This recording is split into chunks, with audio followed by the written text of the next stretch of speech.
There we go. All right, shalom. Shalom, Israel. Yahweh Ba'ashim Yahweh Shah, Bucket Thumb to the brothers.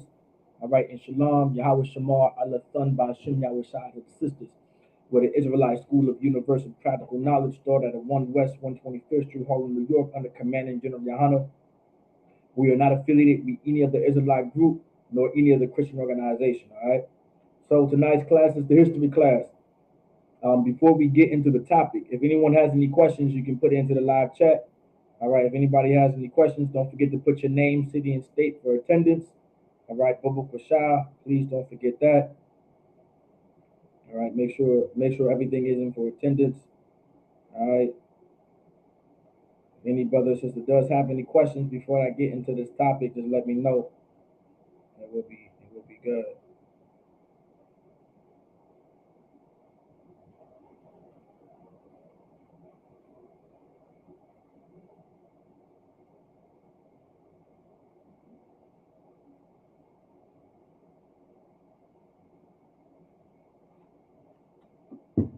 All right.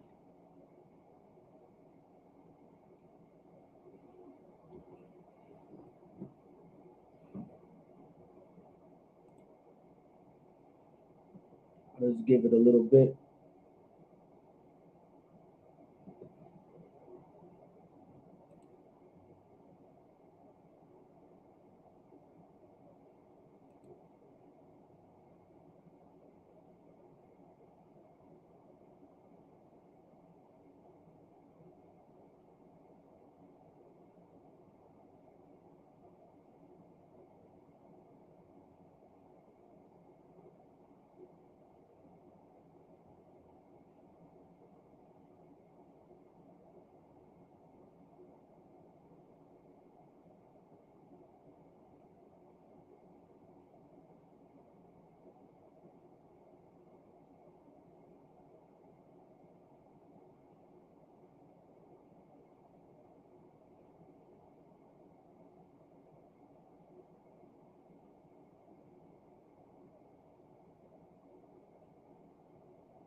All right.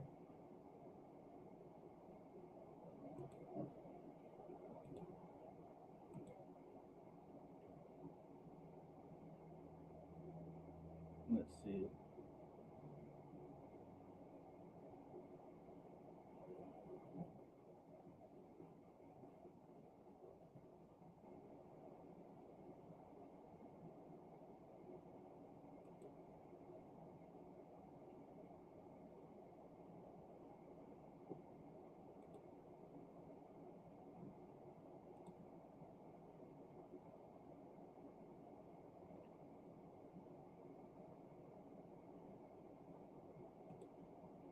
Okay, since I see your question, just give me a second. Is it a sin to eat salmon or sardines?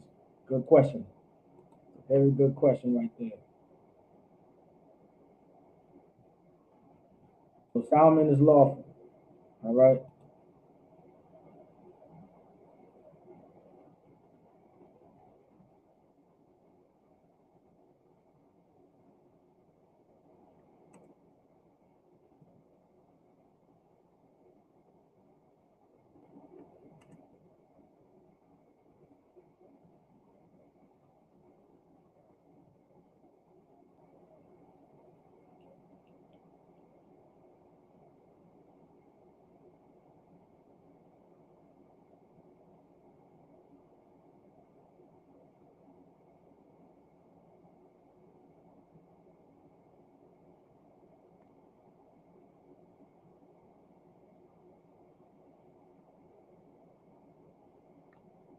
Okay. So Khan. So the sister had a good question. All right, I'll put it on the screen real quick. So the sister had a question: is it a sin to eat salmon or sardines? And so now It is not a sin. It is not a sin to eat salmon or sardines.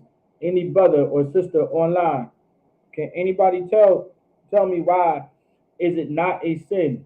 Why is it not a sin for this for anyone to eat sardines or salmon? Can anybody give me a reason why? Can anybody give me that precept? Lucky.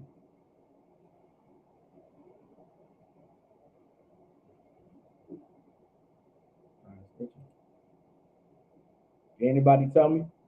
Okay, fins. Can anybody else tell me why? Why is it okay?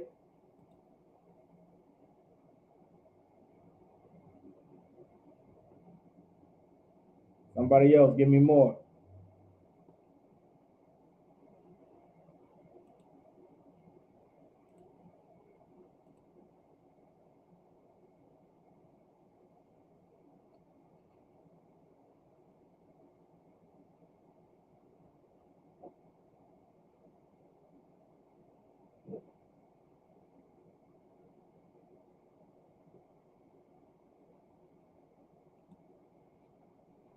Not fins and gills.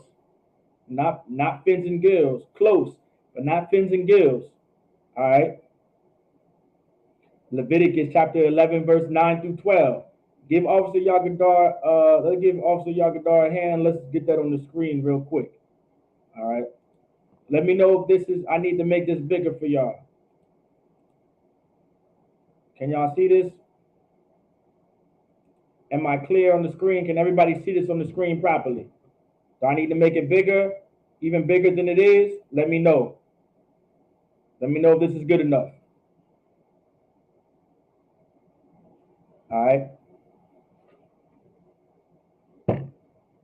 Why is it okay for us to eat sardines?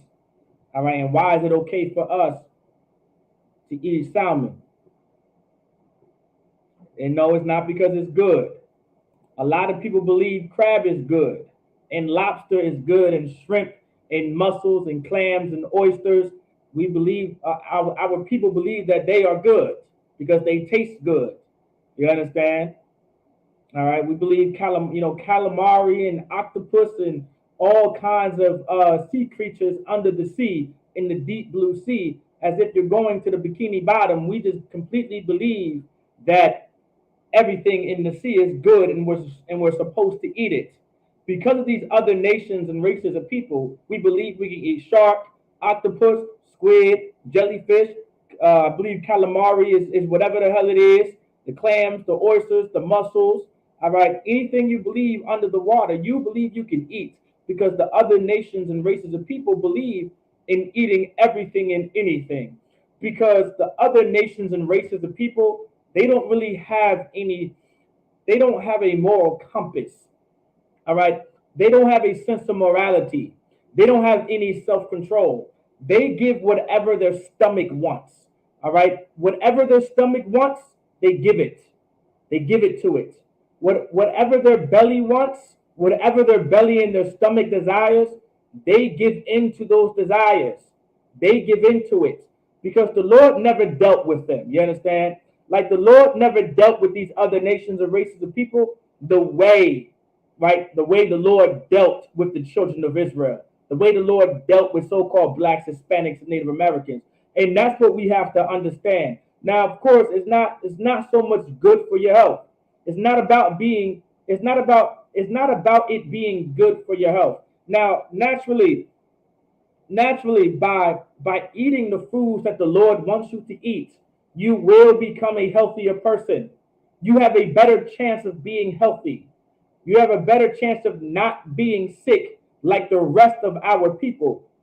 But because of these curses, and because of our captivity, and because of our oppressor, we have become a very sick people.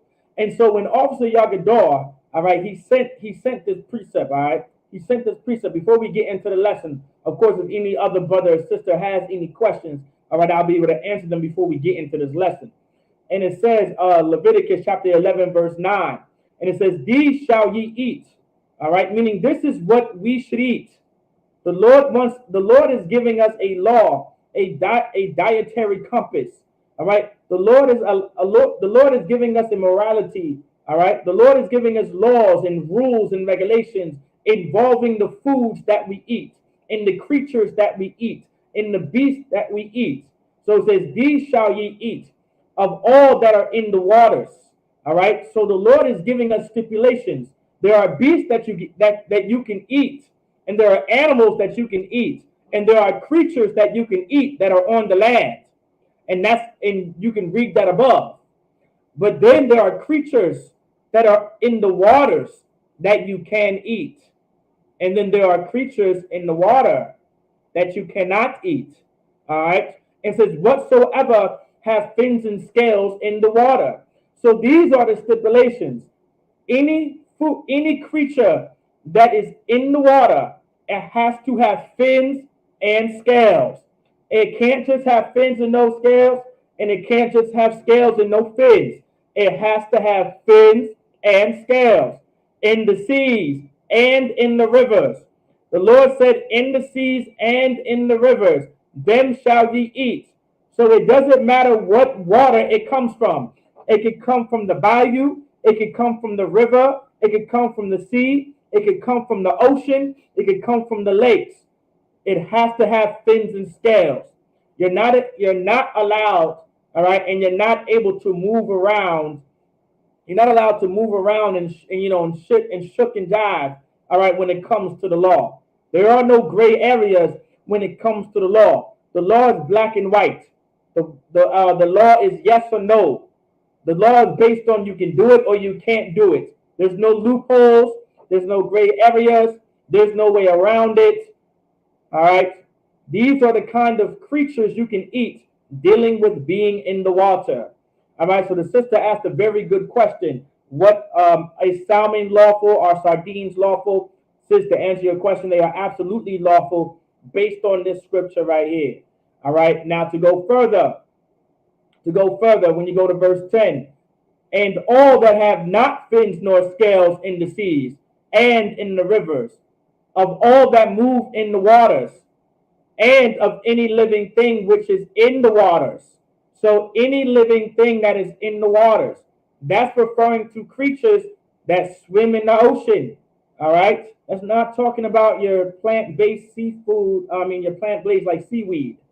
All right, that's not talking about seaweed. All right, seaweed is a plant. So seaweed, even though it's in the water, if you want to eat some seaweed, you can eat some seaweed if you would like to. All right, but we're talking about the starfish, the oysters, the clams, the crabs, the lobster, the shrimp, the calamari, the octopus, the squid. You guys get the point. These are the living creatures that are in the seas, that are in the rivers, that are all about in the waters. All right. Living thing which is in the waters, they shall be an abomination unto you. Can anybody tell me what does it mean to be an abomination? What is an abomination?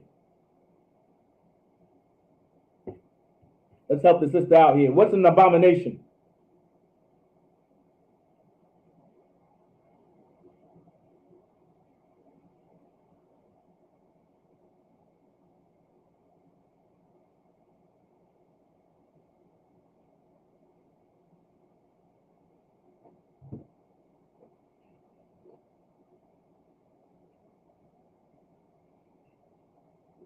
What is an abomination?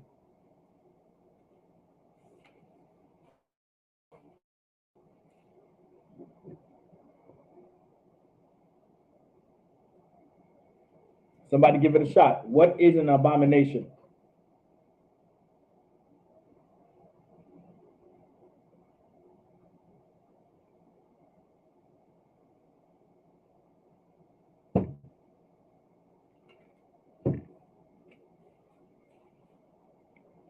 Not something forbidden, not a sin, and also for sis Carletta, proper protocol is either Adawan or Sir. All right, Adawan or Sir. All right, we don't call brothers by their names.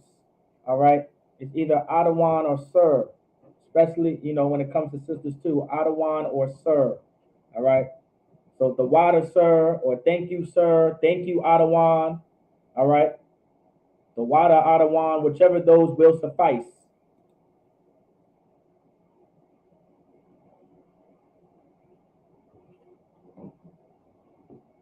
Officer Yagadar said something regarded with disgust or hatred. All right.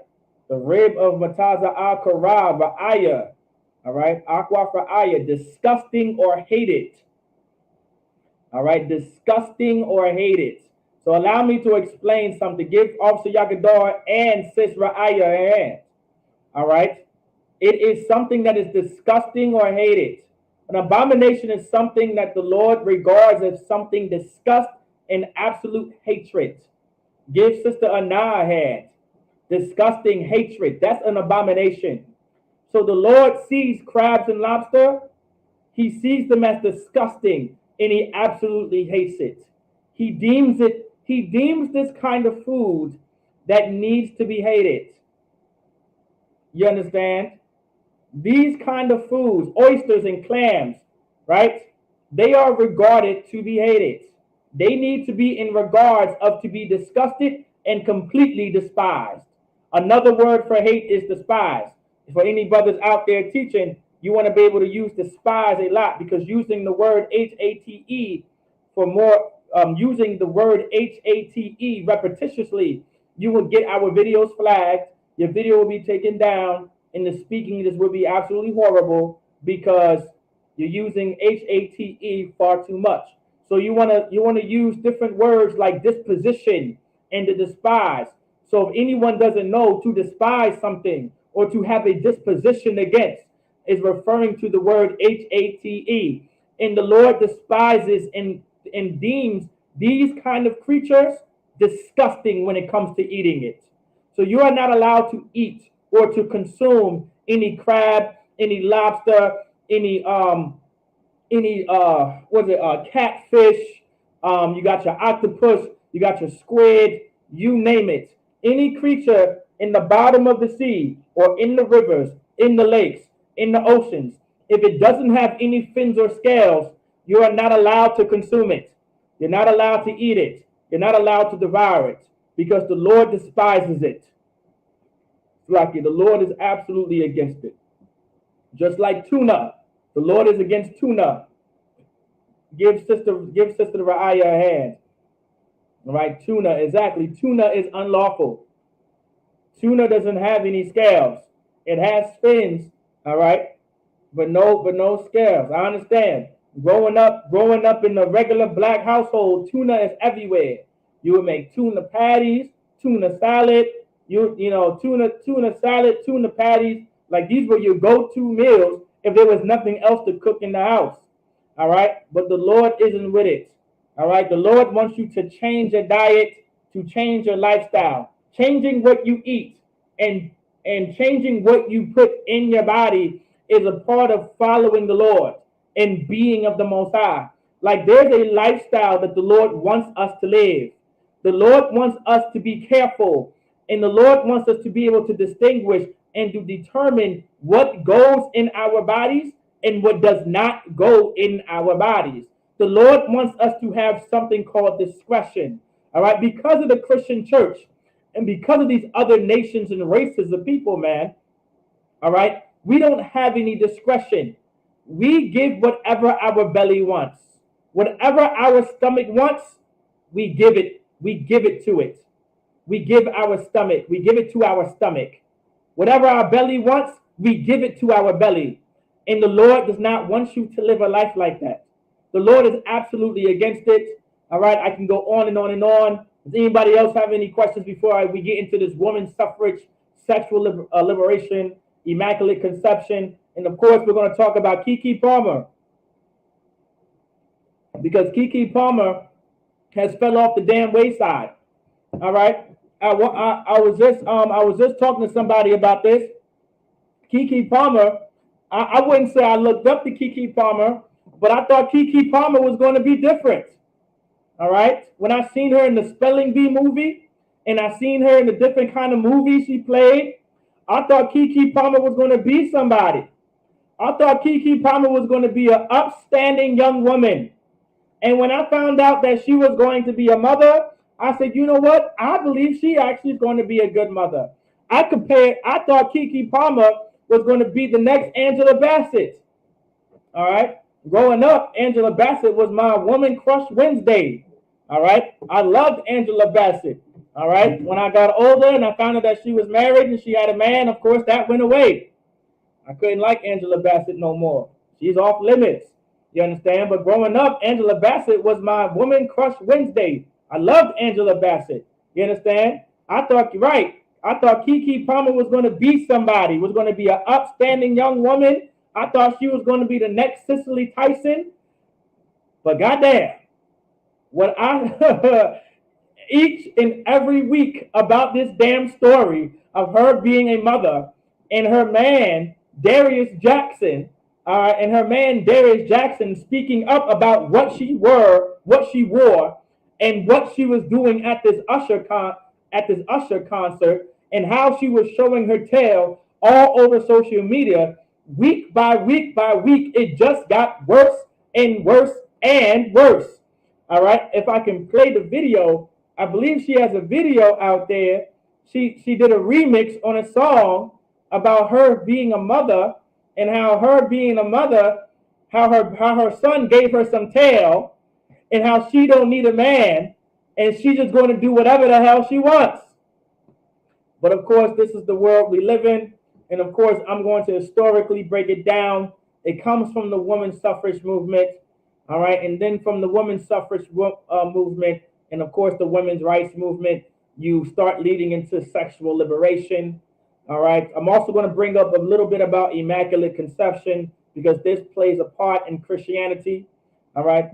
Believing in Immaculate Conception is why our brothers and sisters are the sinners they are today, and they give into whatever their belly wants, and they give into whatever their penis wants, and they give into whatever their vagina wants. All right.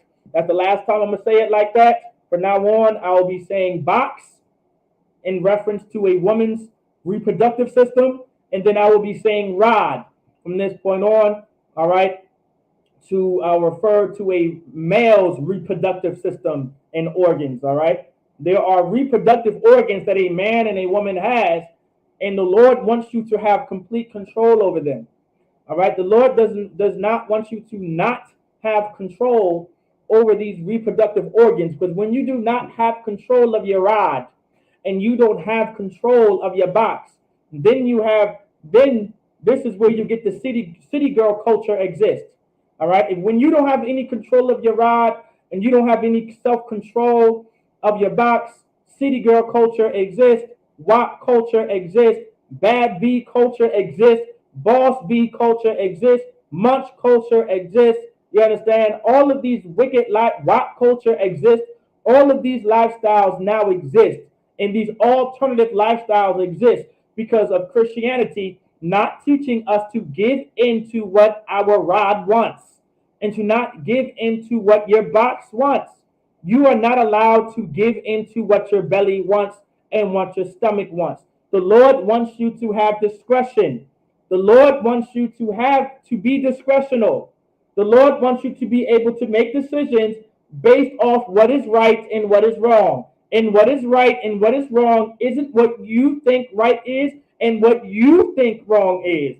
Right is what God says is right, and wrong is what God says is wrong. When you make what right is and when you make what wrong is, that's why you have Keke Palmer on stage showing her tail, even though she has a man at home and a son to take care of. All right? When you make what is right, and when you make and what you determine what is wrong, that's why you have Keke Palmer shaking her tail throughout the damn internet, talking about her son gave her some tail, all right, and she doesn't need a man, and this is her body, and she can do what she wants with it, and who the hell are you?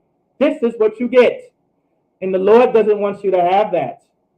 If you are a brother and you hate this kind of lifestyle, and you hate that alternative lifestyle, allow me to break it down to you. Hey, brothers out there, if you have a woman that you have no control of, well, blame the Christian church.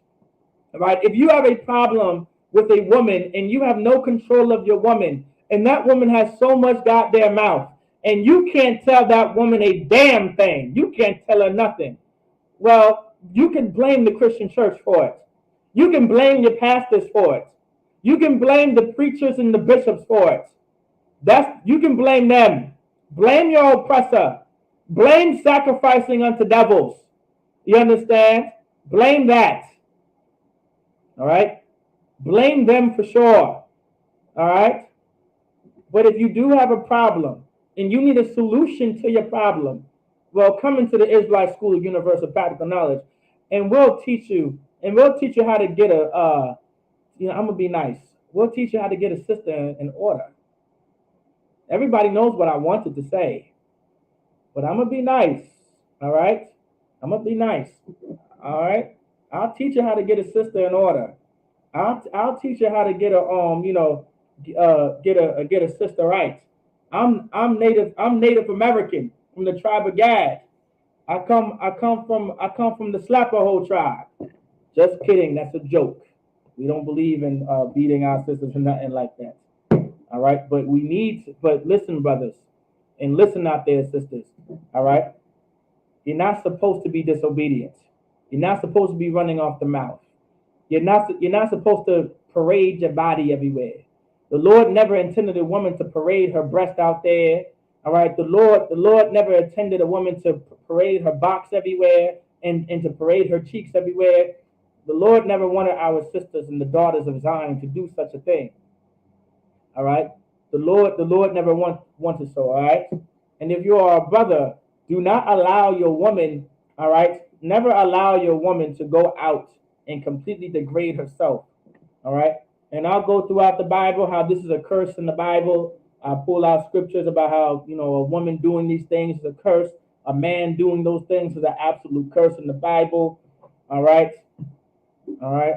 For any of y'all brothers out there struggling with sisters, do not put your hand on a sister in order to get her to follow and to do what you say. Because if you have to put your hands on a sister to get her to shut up or to be quiet or get her to do what you want her to do, and you have to put your hands on her in order to do so, then you have no real control over that woman. All right. And that woman is not going to respect you. That woman is just going to fight you back. And there's going to be a complete domestic case of a man and a woman killing each other, fighting each other, and completely abusing each other. That's also a curse in the Bible. All of this stems from women's suffrage, sexual liberation, immaculate conception, and this is why Keke Palmer is the way she is. All right, but we'll go ahead and get into it. All right. Any other questions before I get into the topic?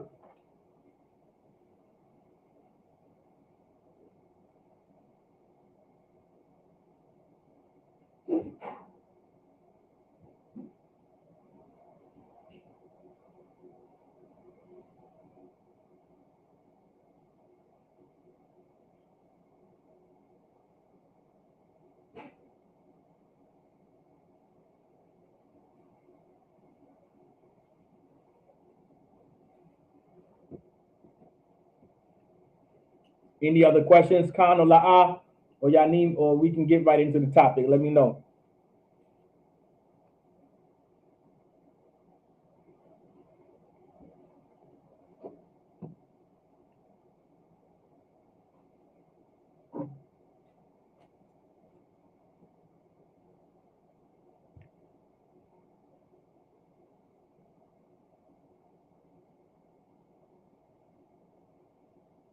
All right, La'a, La'a, La'a.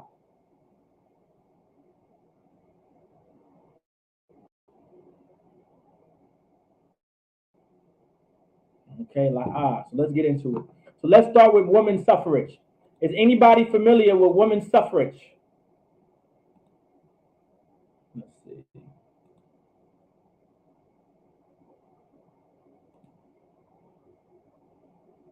All right. What's going on here? All right. Anybody familiar with women's suffrage? Let's bring it out.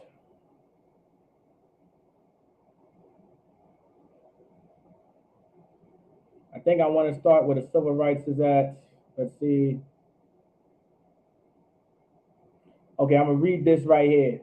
All right, so if anybody's familiar with women's suffrage, all right. So the women's suffrage movement was a decades-long fight to win the right to vote for women in the United States. It took activists and reformers nearly 100 years to win that right, and the campaign was not easy.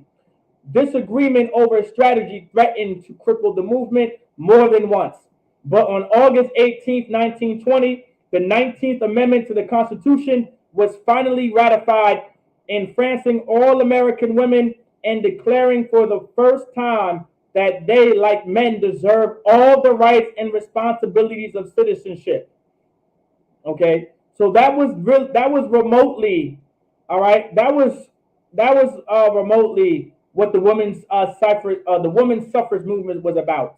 All right, and so the women's rights movement begins. All right, the campaign for women's suffrage began in the earnest in the decades before the Civil War. During the 1820s and 30s, most states had extended the franchise to all white men, regardless of how much money or property they had. At the same time, all sorts of reform groups were proliferating across the United States: temperance leagues, religious movements, moral reform societies, anti-slavery organizations, and in many of these, women played a prominent role. Meanwhile, many American women were beginning to chafe against what historians have called the cult of true womanhood. American women.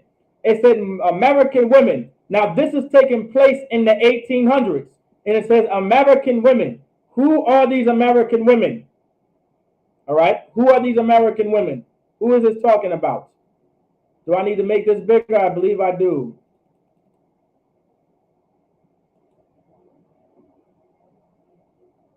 Right, who are these American women?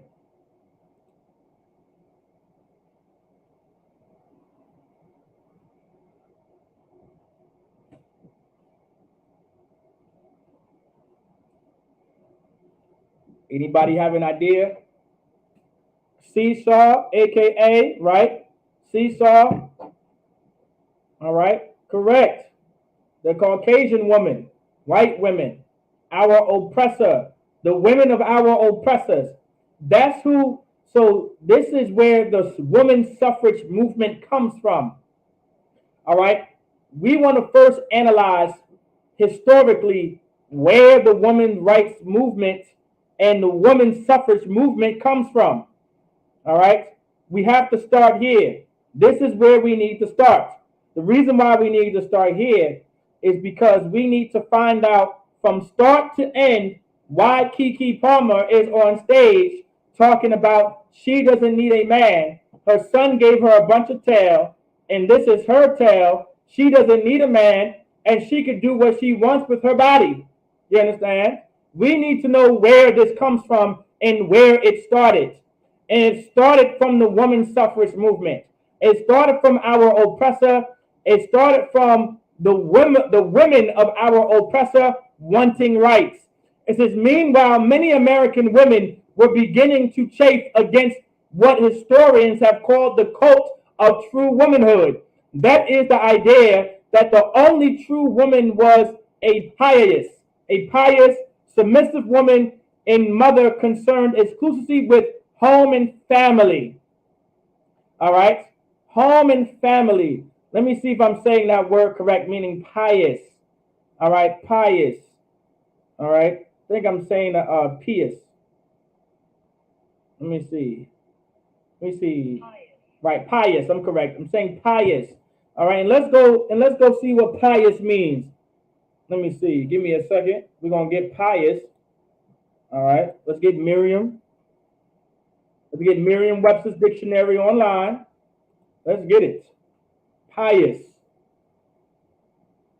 I believe this refers to religion, something divine, or some standard.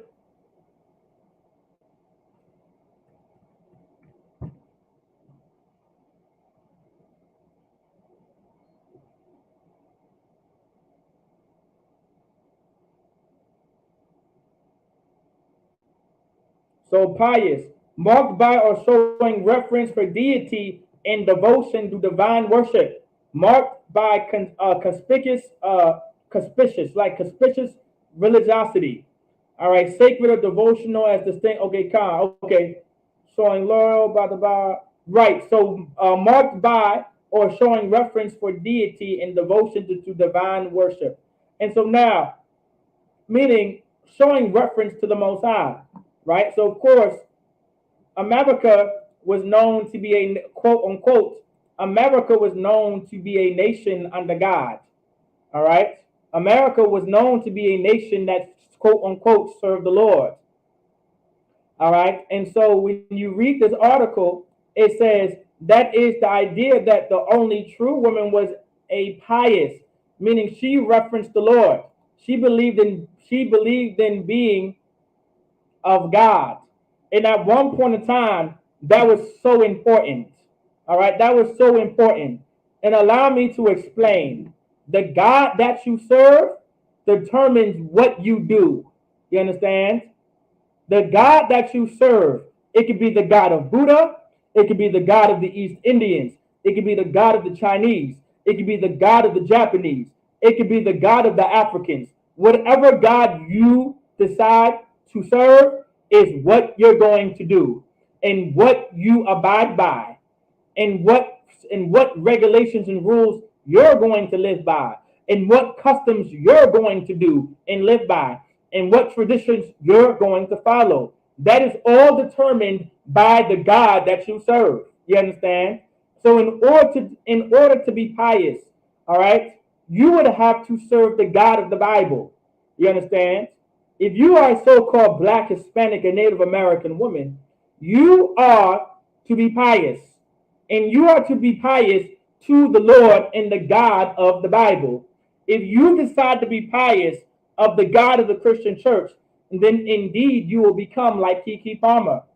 Indeed, you'll become like what's the sister's name? Cardi B, and like Megan Thee Stallion, and Lizzo, and Jay Monet. All right, Lori Harvey. What's that sister's name with the red hair that made that song about something da da da something brown something red. It's not Trippy Red because that's a brother. Is it Sexy Red? Am I getting her name right? Y'all let me know that sister's name. All right, I believe it's Sexy Red. I think I'm saying that correctly. But you'll have sisters like Sexy Red and Cardi B. All right, I'm correct. Sexy Red, Cardi B, Lizzo, Lori Harvey, Jay Monet. You'll have these kind of sisters if you're not going to be pious to the God of the Bible, but you're pious to the God of the Christian church. The God of the Christian church, all right, is a Homosexual. He's a homosexual. All right. The God of the Christian church is a murderer. He likes to unalive. He believes in unlawfully killing people. He likes to unalive innocent people. That's the God of the Christian church. You understand? The God of the Christian church believes in having sex with his sister. You understand? The water, for letting me know the sister's name. That's who the God of the Christian church is. The God of the Christian church, his name is Caesar Borgia, the second son of Pope Alexander VI of Rome, who had sex with his sister Lucretia Borgia, the homosexual lover of Leonardo da Vinci, and a man who killed his father. That is the God that black people serve when we go in that Christian church. That is the God that the Latinos serve when we go into that Christian church. That is the God that the natives serve when we go into that Christian church. And the Lord is not with it. And when you are pious to a God like that, no wonder why we get sisters like Sexy Red, and we get sisters like Keke Palmer, and we get sisters like Cardi B, and Lizzo, and Meg Thee Stallion, and Lori Harvey, and Jay Monet. You have some sister, Jay Monet. She's on stage like a child lifting up her shirt like, hey, see what I got, see what I got. I have breasts, I have breasts, I have nipples. You see what I have? You see what I have? She's a child that most likely been molested. You understand? She's showing off her body as of some child. She's lifting up her shirt like some child because she was molested like some child, because she was molested as a child. That's why Jay Monet is putting her body everywhere. Is parading her body, parading her goodies, parading her breasts, parading her nipples, parading her entire body, her box in her rear end and her tail for everyone to see. This is why it's happening. Because we are pious, right? We are pious to a nation and we are pious to a God that we have no business being pious to. All right? The Lord does not want you to be pious to the God of that Christian church. The Lord does not want you to be pious to the God of the East Indians. The God and the goddesses of the East Indian is Shiva. All right? Shiva. Anyone knows who Shiva is? Shiva is the goddess of the East Indians. She or he is blue with 6 arms with dreadlocks. That's where dreadlocks come from. That's where smoking weed and getting high comes from. It comes from the god and the goddess, all right, of the East Indians. It's a transgender god. You're wondering why all the homosexuals and lesbians and transgenders in the LGBTQIA plus community is getting high every single chance they get? Is because they are pious to a god and the goddesses, the gods and the goddesses of the East Indians that the Lord never wanted you to be pious to. They're smoking weed and getting high because they were molested. And they were completely brutalized as a child, maybe from an infant, or maybe a toddler at 8 years old. Even as a teenager, they were abused brutally. They were completely sexually brutalized and molested. That's why they're getting high. You understand? This is what happens when we're pious to a God we have no business being pious to. Submissive wife and mother concern exclusively with home and family. You understand? Because at one point in time, this is where they get all of this from. Our oppressor gets this from the Bible. You understand? And we're going to get it in the Bible. We're going to get this in the Bible real quick. Let's get in the Bible. I believe we can go into the New Testament.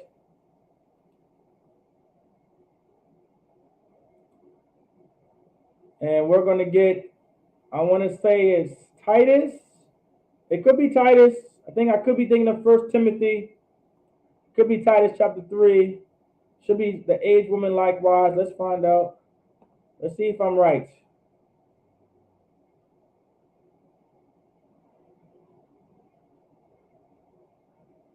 Let's see.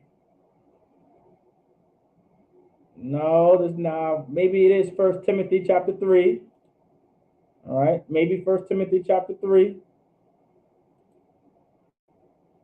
Let's get it. Let's see.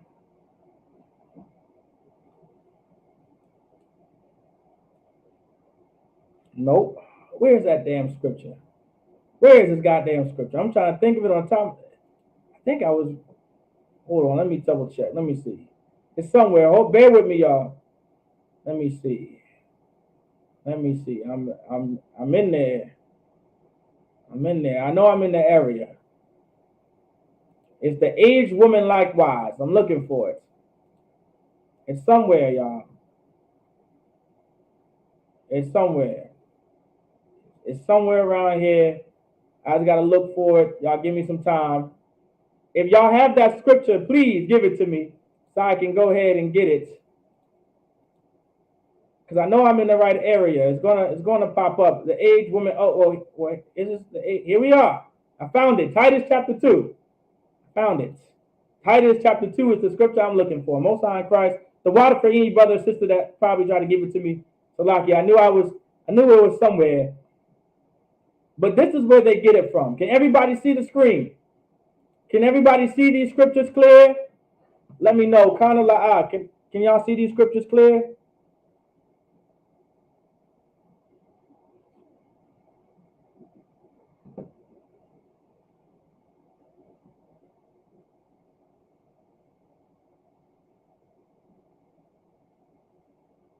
Also, can anybody hear me? Can anybody hear me? Did we lose sound?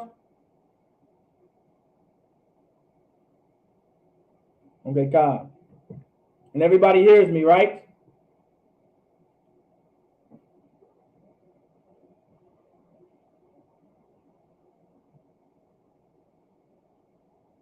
All right, here we are. And everybody can see those scriptures. Okay, Most High in Christ. All right, Most High in Christ. Everybody can hear me and see. All right, so it says, now this is where they get it from. So it says, the cult, it says, cult of true womanhood. That is the idea that only true woman was a pious, submissive wife and mother concerned exclusively with home and family. And so the women's suffrage movement was trying to steer away from the concept of a woman being pious, being submissive, and being a mother. You understand? And being about the family.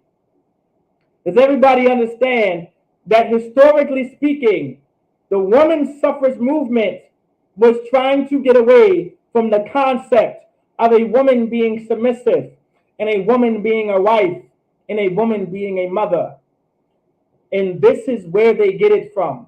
So if you go to Titus chapter 2, verse 3, it says, the aged women likewise, that they may be in behavior as becometh holiness. First things first, allow me to go up to verse 2. I'm going to start at verse 1. Titus chapter 2, verse 1. But, meaning rather, speak thou the things which become sound doctrine. All right? Sound doctrine meaning doctrine that isn't wavy. Doctrine that can't be infiltrated. Doctrine that can't be proven wrong. Doctrine that is completely solidified. Sound doctrine means nothing is going to be able to penetrate this. Nothing is going to destroy this. Nothing is going to take this doctrine down. Christianity is going to get taken down because it's not sound doctrine. You understand? Islam is going to be taken down because it's not sound doctrine. Buddhism is going to be taken down because it's not sound doctrine. Y'all understand? Like we need to understand that. All right? It says sound doctrine. And it says the aged men, that the aged men, verse 2, that the aged men be sober. What does it mean to be sober? First things first, what does it mean to be an aged man? What does it mean to be an aged man? What does it mean to be an aged man? Somebody let me know. What does it mean to be an aged man? That's my first question.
Okay, a wise man. Okay, a wise man, a man of wisdom, wise and mature man. Okay, those are all correct. Now bring me home.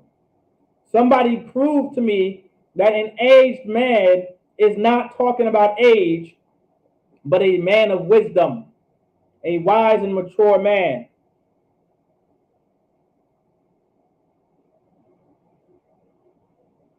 Because you don't have to be in your 40s and 50s to have wisdom and to be an aged man. You understand? You don't have to wait until your 30s to become wise and mature. All right? No thanks to Christianity, they stop the growth of our men and of our women. Christianity stops you from growing. Christianity stops you from maturing the way you're supposed to mature.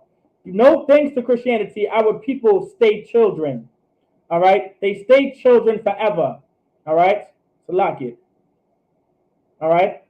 Does it mean he has a lot of wisdom? That's correct, sis. Nah, you're correct. But now somebody give me my precept on how that is. Let me see.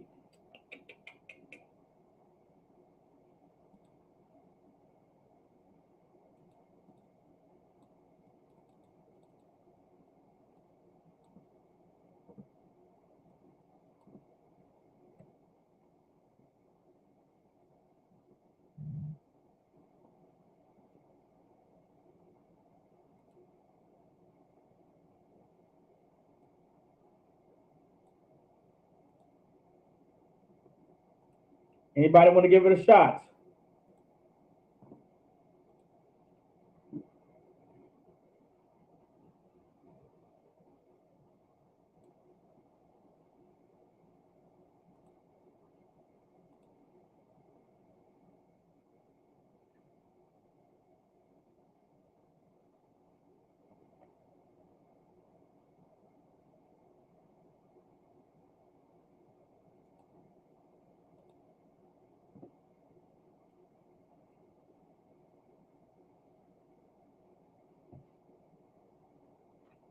Anybody have any proof?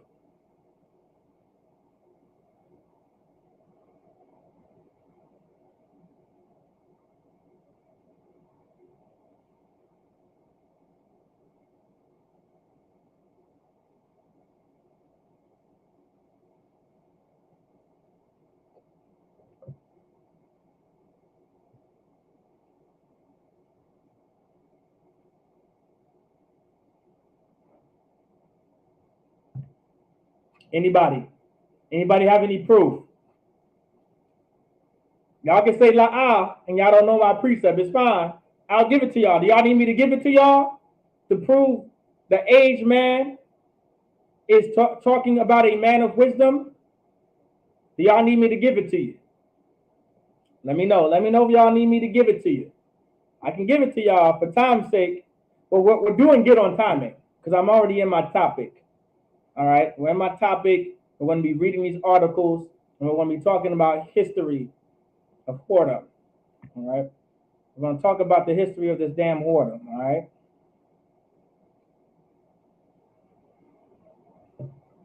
Khan, y'all need to. Okay, Khan, don't sweat. Still searching, la. Okay, no problem, no problem. For time's sake, I'm gonna give it to y'all. All right. Search no further. Let's get Wisdom of Solomon, chapter 4, verse 8. Well, it's going to be chapter 4, verse 9.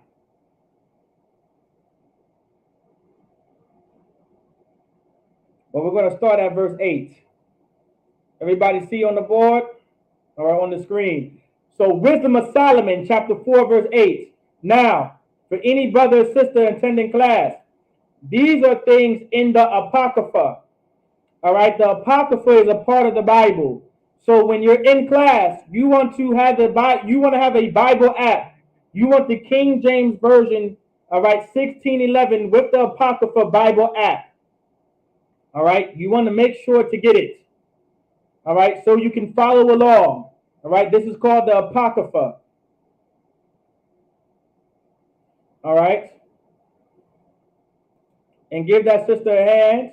She said, "Aged men doesn't have anything to do with age. It's keeping God's commandments." That is absolutely true. All right, that is very true. And now, Wisdom of Solomon, chapter 4, verse 8. For honorable age is not that which standeth in length of time.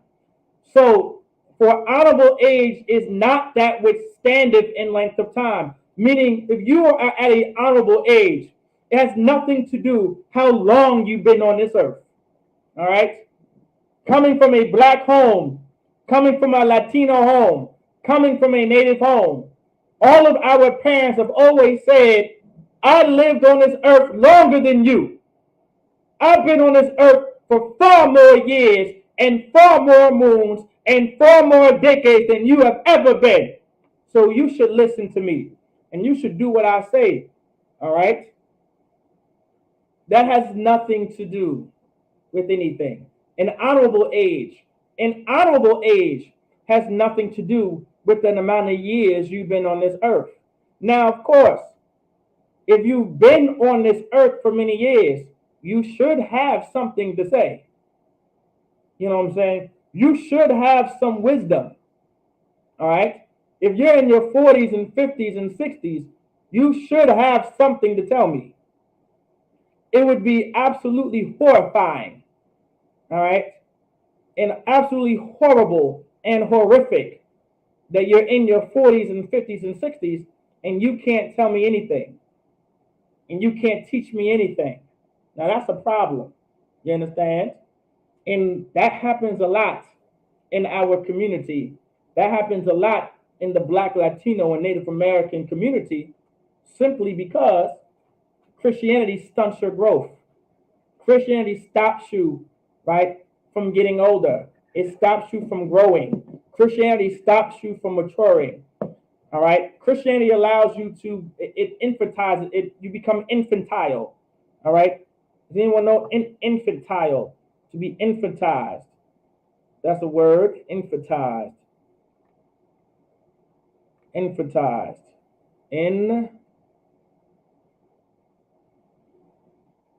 Infant. I believe it's infant. Oh, no equal sign. Infantile. Oh, I'm spelling infant wrong. Infantile. Like it. I put it. Infantile. Here we go. Right. So infantile, of or relating to infants or infancy, suitable to or characteristic of an infant, very immature. All right. So because of the Christian church and because of our people, we have become infantile. All right. We've been put in a state of infancy, meaning we don't know anything. We don't know the things that we're supposed to know. All right. But it says, nor that is measured by numbers of years, by number of years. So for honorable age is not that which standeth in length of time, nor that is measured by number of years. It doesn't matter how old you are.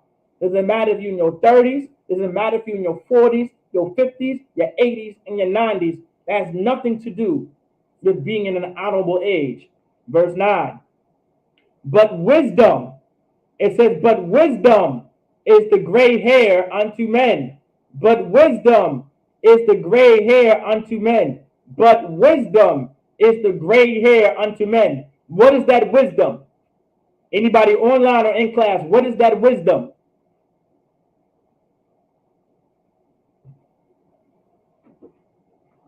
What is that wisdom?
Anybody? What is that wisdom? Y'all got to be quick on this one. I know some of y'all might be at the slavery. All right. Some of y'all, might be trying to think of it. Y'all got to be quick on this. What is that wisdom?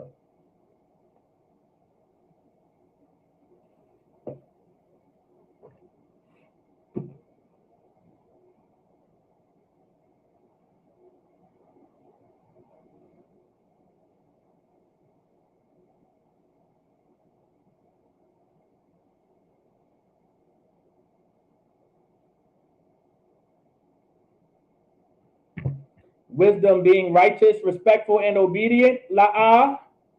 La'ah, that is not wisdom. That is not the answer to what wisdom is. La'ah. That was a good answer though. That was a good answer. Not life lessons. La'ah.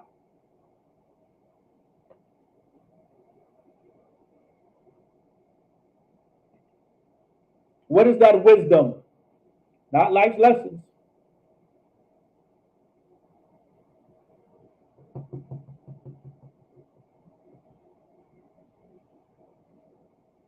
Where my officers at? Where my officers at? Where's my troopers at? Y'all should know this answer. Y'all should know this. Y'all should know this right here. If y'all don't know this, if y'all don't know these right here, if you're a brother, if you're an officer or a trooper in the school, and you don't know the answer to my question that what is wisdom, all right, what is this wisdom, all right, then you need to come to class and to be asking all the questions as possible during the scripture breakdown class. There should be no reason at all and no excuse every Wednesday, all right, that there should be no question being asked if no one can answer, all right, what is wisdom? Proverbs 9 and 10? No, it's not Proverbs 9 and 10. La'ah, that is not wisdom. La'ah.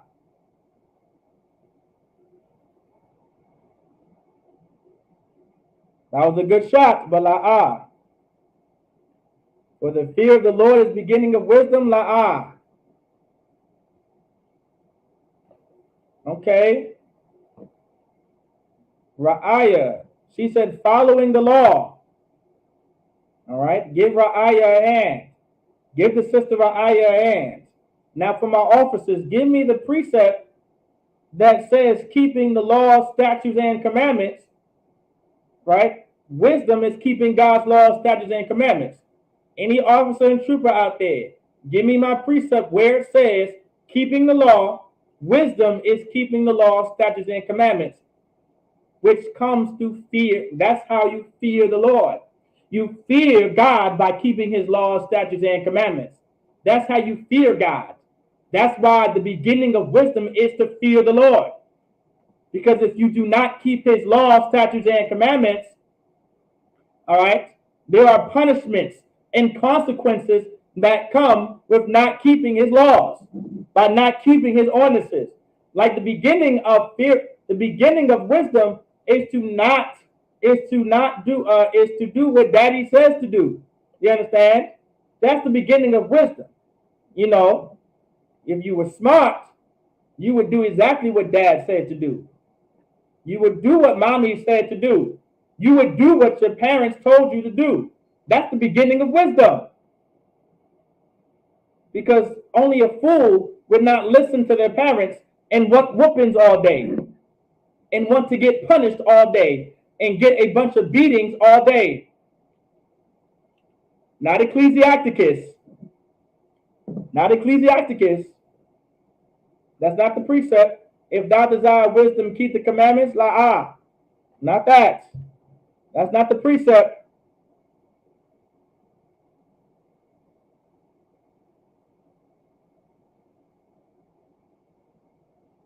That's not the precept. That's not the precept. I wouldn't go there. Not Ecclesiasticus chapter 1 and 26. It's not there. Come on now, brothers. We got to know this now. If we don't know where to find the precept of wisdom, then we can't get Kiki Palmer off that goddamn stage. You understand? Y'all brothers don't want whores in Israel, right? Y'all brothers don't want a bunch of whores and harlots and sluts running around, but we need to know where to find the precept of wisdom first. Where's the precept of wisdom? You know, aren't we tired of hoes running around the neighborhood? If you're so tired of hoes and harlots running around the neighborhood, then you need to know the precept of wisdom. You understand? If you want to have all these wives, you need to know the precept of wisdom. You understand? If you want to raise a bunch of families and have a bunch of children, you need to know the precept of wisdom. Where's that precept of wisdom, Akim?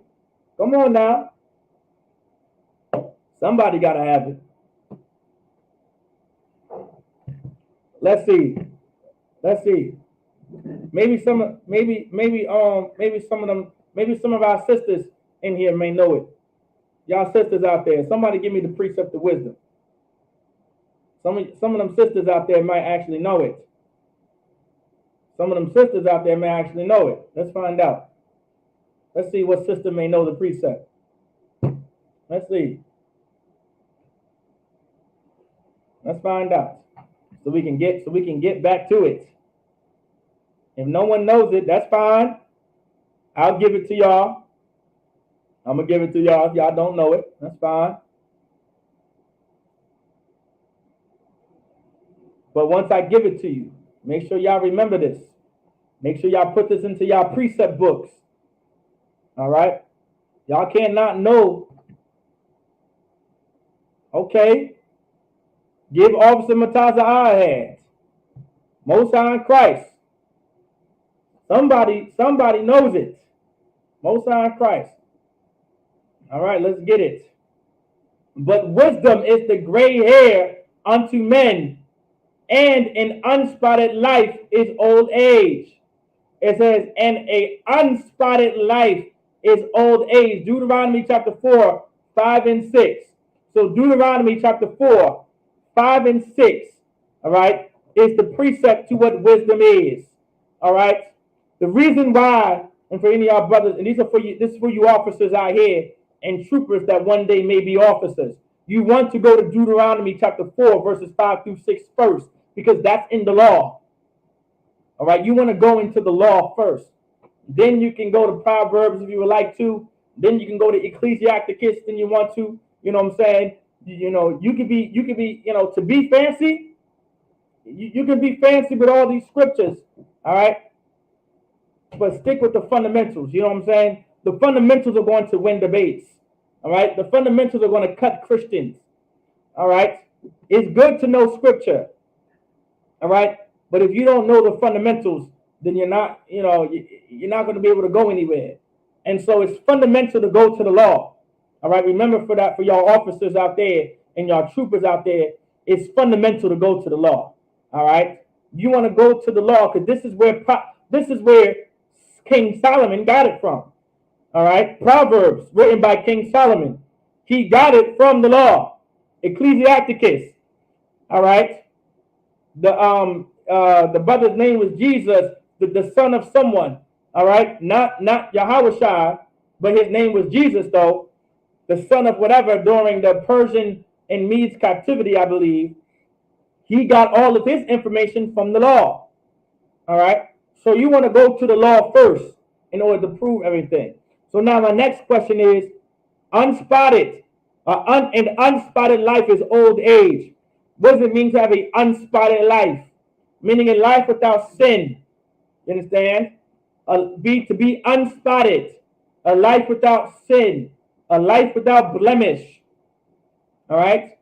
That's what it means to be wise. Meaning you are at an honorable age because you have been unspotted. You have no blemishes. You're not doing anything wrong. You're keeping God's laws, statutes, and commandments.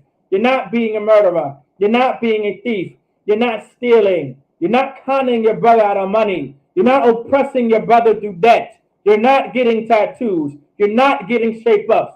You're not sacrificing your babies to Molech and sacrificing your babies unto devils. You're not doing these things.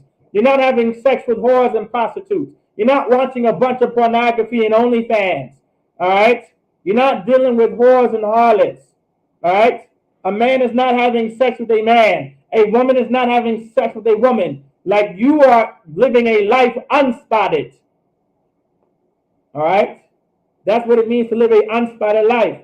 So when we go back to Titus, that the aged men be sober. Right? It says the aged men be sober. What does it mean to be sober? Anybody? What does it mean to be sober? To be sober is to what? Anybody knows what it means to be sober? Let's get it. What does it mean to be sober?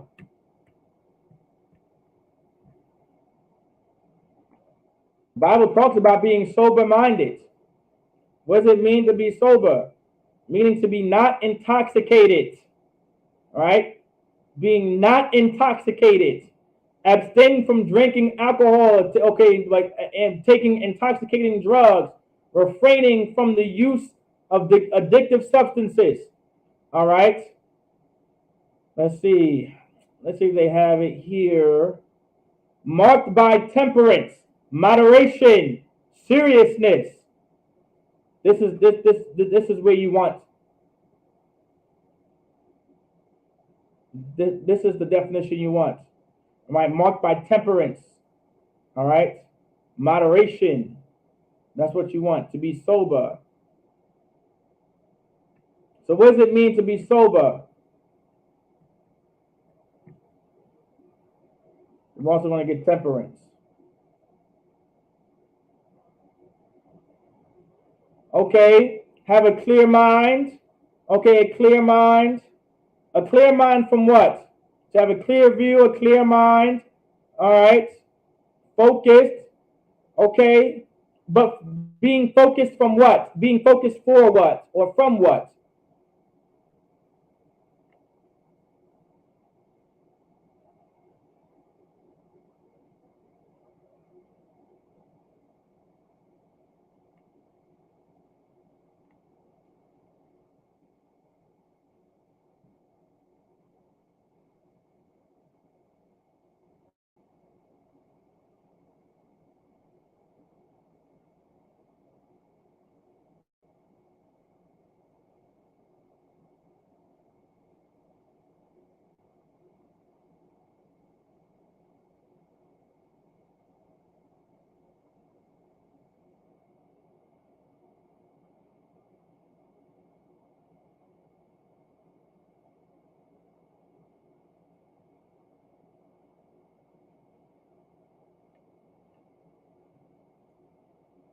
Y'all let me know. Sober from what?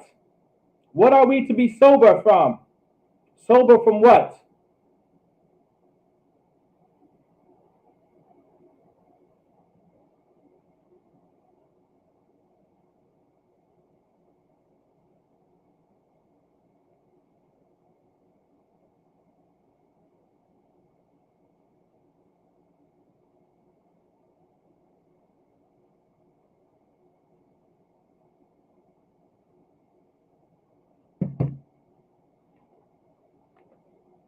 Being sober from what?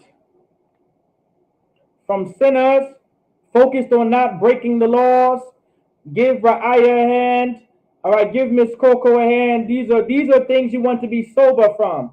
All right, to be sober. All right, to be sober. You don't want to be drunk with the wine.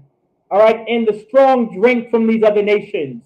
All right, so you don't want to be drunk with the wine of these other nations. You understand?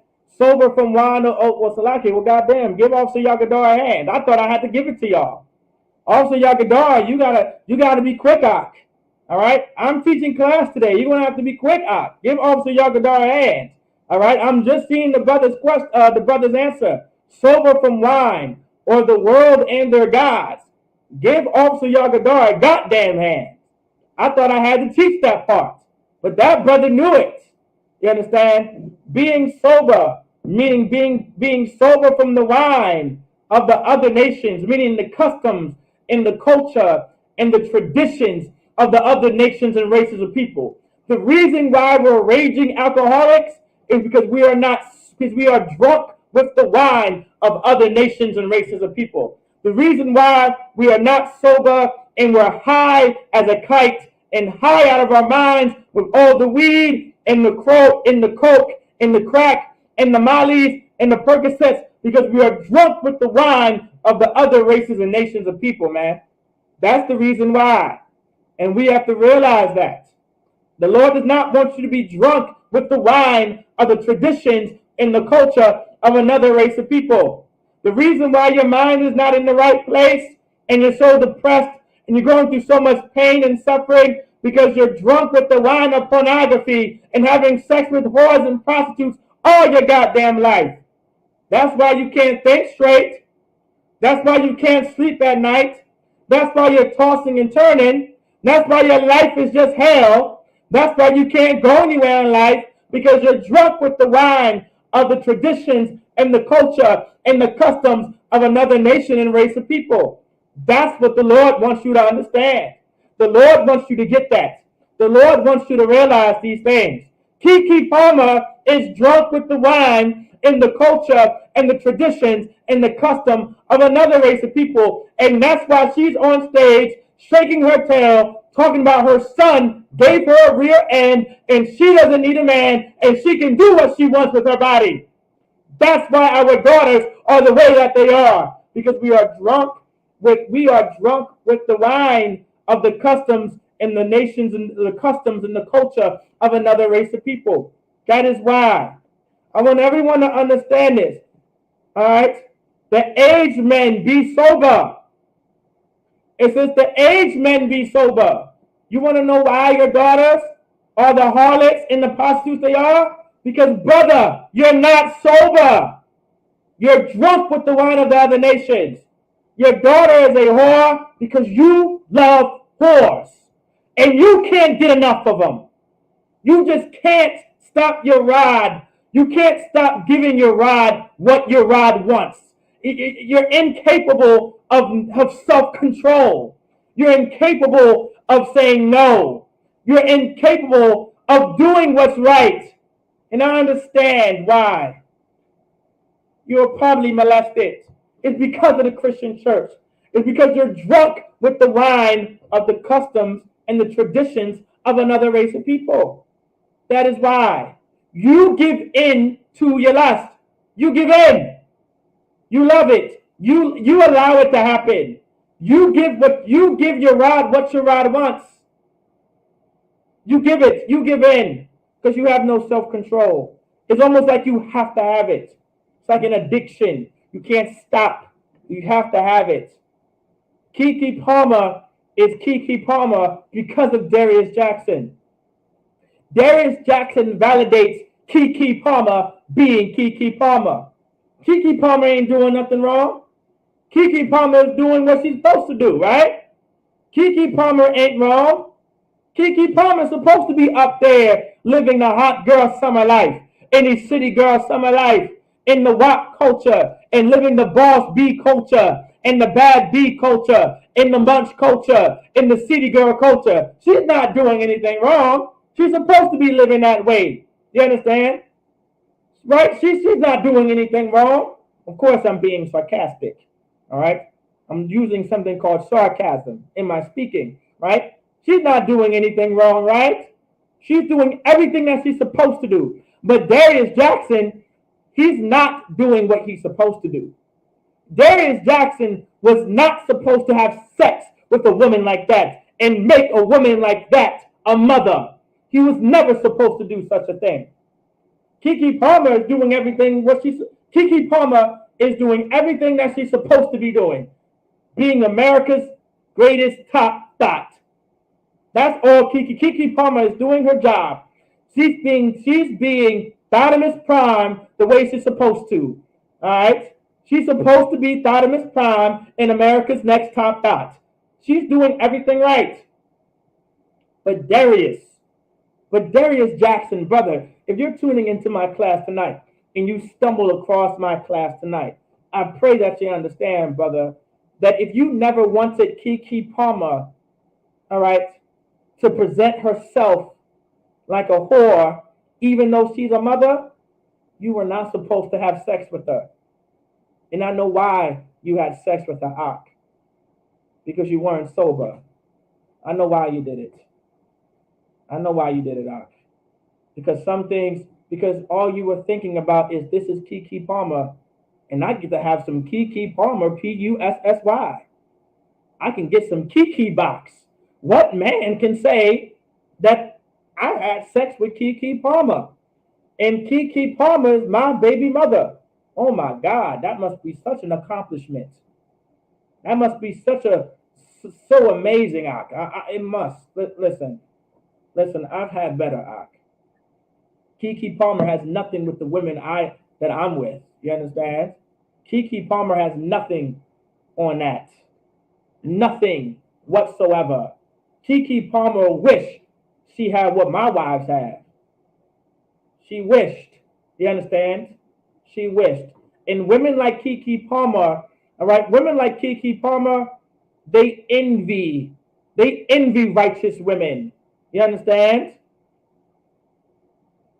Women like Keke Palmer and Sexy Red and Jay Monet, all right, and your Lizzos, all right, and your Lori Harveys and your Cardi B's and your Mega Stallions, they love it. I mean, they despise righteous women. They despise a woman that's in this truth, that's truly going to give herself to the Lord. And listen, sis, if you're a sister that doesn't want to give her life to the Lord, then be counted as a slut if you want to. You're not hurting no one back here if you decide to be America's next top slut. Enjoy. You're not hurting anybody back here. All right? And let that be a lesson to some of you brothers out there.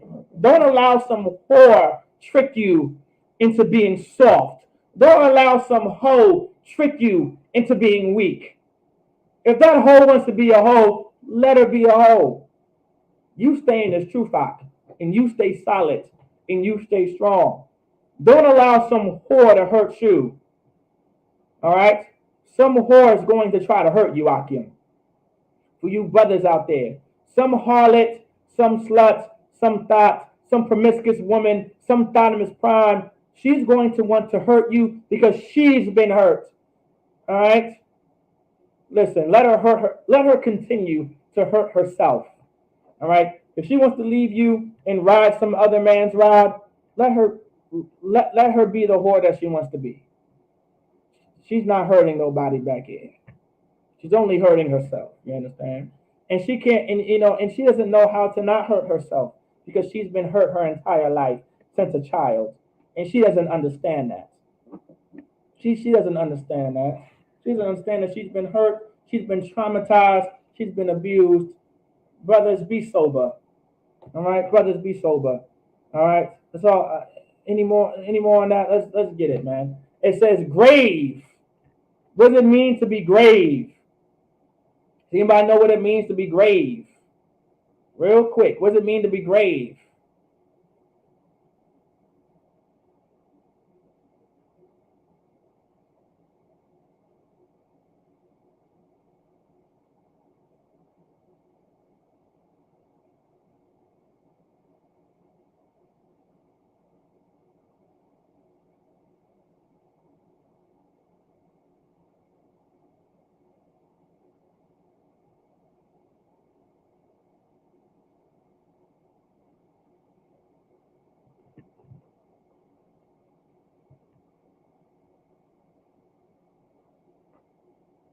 What does it mean to be grave? To be fearless. I can take that. I can grave, Grave. I can be not brave, but I can take that as fearless too. To be grave, I can take that.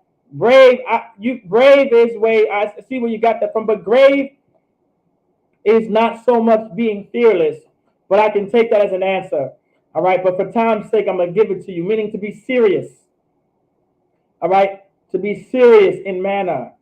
All right, be bold and I can take that, but it really it's really about being serious and being authoritative, meaning having authority. All right, if you are a brother, you have to be in charge. You have to know how to take control. You have to know how to be serious. All right, if you are a brother and you are not serious, don't expect anyone else to take you serious. Because no one else is going to take you serious if you are not serious. So be grave. What does it mean to be temperate? Temperate meaning to be moderate. Right? Meaning to be moderate. Do things in moderation. Have some self-control. All right? Sound in faith. It says sound in faith. What does it mean to be sound in faith? Meaning be serious, be sturdy, be solid in your walk. Be solid in this truth. Be solid in serving the Lord. Don't be wavy. Don't be hot or don't be lukewarm. It's either hot or you're cold. Be sound in faith. All right. It says in charity, meaning to love your brother, to love your people, and be patient, meaning being slow to anger. If you're a brother, be slow to anger. Don't be so quick. All right. Don't be so quick to be angry. All right. This is what it means to be in an honorable age. All right. The aged men were supposed to be sober. It says the aged women likewise that they be in behavior as becoming holiness. Because if we go back to the women's suffrage article, it says the idea that only true woman was a pious, submissive wife, a mother concerned exclusively with home and family. Because at one point in time, to be a woman, it was about being a family and being a wife. You understand? By following these gods and not being sober and following the gods of another nation and race of people, you understand? We have not had to become the behavior of holiness. It says likewise that they be in behavior as becoming holiness. We have not become holy the way we're supposed to become holy because we chose to serve other gods. And we chose to make the God of the Christian church our God. And the behaviors that come with serving the God of the Christian church is Kiki Palmer. The behavior of a woman that comes from the Christian church is your Sexy Red, is your Cardi B, is your Lizzo. You understand? Is your Megan Thee Stallion, is your Jay Monet, is your Lori Harvey. You understand? Does everybody? Is your Ice Spice? That is the behavior that comes from the Christian church. That's the behavior that comes from serving the gods of another race and nation of people. All right? The behavior that becomes holiness. Not false accusers. All right? Meaning not to be a liar. Not to accuse anyone. If you're a sister, don't be a liar. All right? Not given too much wine. It says not given too much wine.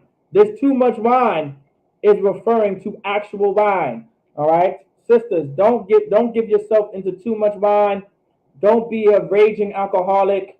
Don't be one of those sisters out on the block with the cup like, now you know you ain't supposed to be doing that and nah. Don't be that sister. Don't be that. All right. The aged woman isn't supposed to be that. All right. It says teachers of good things. Right? Teacher of good things. What are those good things?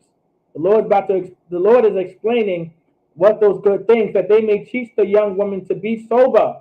All right. These are the good things that the Lord is about to tell us that the woman should be teaching. There are things a woman can teach. You understand? There are things a woman can teach. A woman cannot be an authority over any man, but there are things a woman can teach. A woman may not be able to be in charge and be in a position of leadership over a nation or a race of people, but a woman does have ability to be a mother and a teacher over other women and children, or even if it's their own son and they're teaching them a lesson.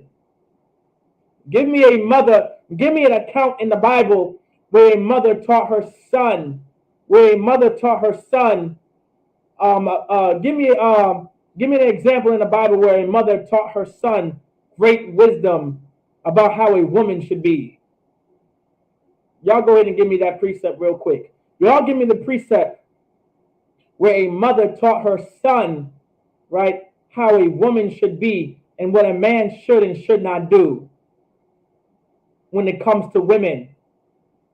Give me that precept. Give me that account in the Bible where a woman taught her son, where a mother taught her son what a man should do with a woman and what a man should not do with a woman, and what a man should not allow a woman to do, and what a man should allow a woman to do, and what a real woman looks like, and what a real woman is supposed to be. Y'all give me an account in the Bible.